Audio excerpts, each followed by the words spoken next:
1/2 kilo இறால் நான் வந்து ஒரு 4 டேபிள் ஸ்பூன் ஊற்றிக்கலாம்.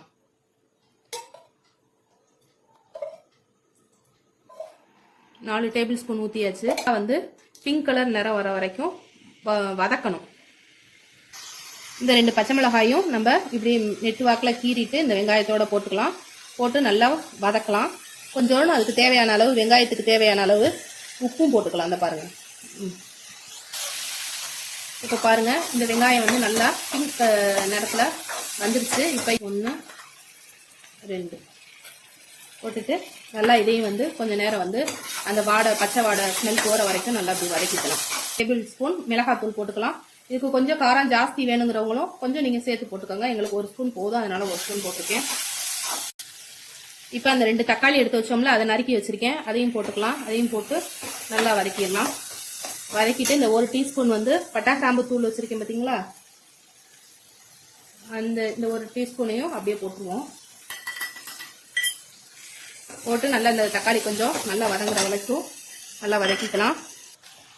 இப்போ இதில் நம்ம ஒரு சொட்டு தண்ணி கூட ஊற்றக்கூடாது. இதே வந்து உங்களுக்கு தண்ணி விடும். இப்படி போட்டுட்டு கொஞ்சம் 3/4 சிம்மில் வச்சு அடுப்பை வந்து இதை அப்படி வந்து ஒரு 2 கிளறி விடணும். இதில் கொஞ்சோன்னு வந்து மஞ்சத்தூள் போட்டுக்கணும், இந்த மீன் ஸ்மெல் இல்லாமல் இருக்க, கவுச்சி இல்லாமல் இருக்கிறதுக்கு. போட்டுட்டு நீங்கள் இதை வந்து ஒரு 5 நிமிஷம் வந்து சிம்மில் போட்டு, அடுப்பை சிம்மில் போட்டு ஒரு பிளேட் போட்டு மூடிடணும். இதே வந்து தண்ணி விட்டுருச்சுல, இப்போ நீங்கள் வந்து கொஞ்சம் ஹை ஃப்ளேமில் வச்சு ஒரு 2 நிமிஷத்துக்கு ஒருக்கா திறந்து கிண்டி விட்டுறணும்.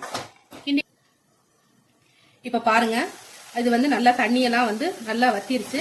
நம்ம அடுப்பை கொஞ்சம் 3/4 சிம்மில் வச்சுட்டு இந்த 200 பால் வச்சிருக்கோம்ல, இந்த பாலை கெட்டி பால் அதை அப்படியே ஊற்றிடணும்.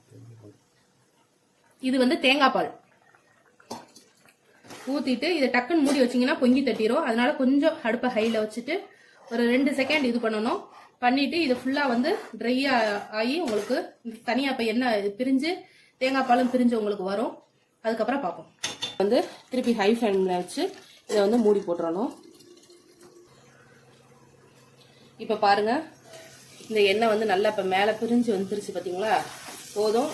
இதை வந்து இதோட நான் அடுப்பை அமர்த்திடுறேன். இதில் வந்து ஒரு 1/2 எலுமிச்சம்பழத்தை மாத்திரம் நான் புழிஞ்சிட்டு அடுப்பை அமர்த்திடுவேன். அவ்வளோதான். இது இறால் வந்து ரெடி. இறால் சாப்ஸ் ரெடி. உங்களுக்கு பிடிச்சிருந்தா இதை நீங்கள் வீட்டில் ட்ரை பண்ணி பாருங்கள். பிடிச்சிருந்தா ஷேர் பண்ணுங்கள், லைக் பண்ணுங்கள், சப்ஸ்கிரைப் பண்ணுங்கள். தேங்க்யூ.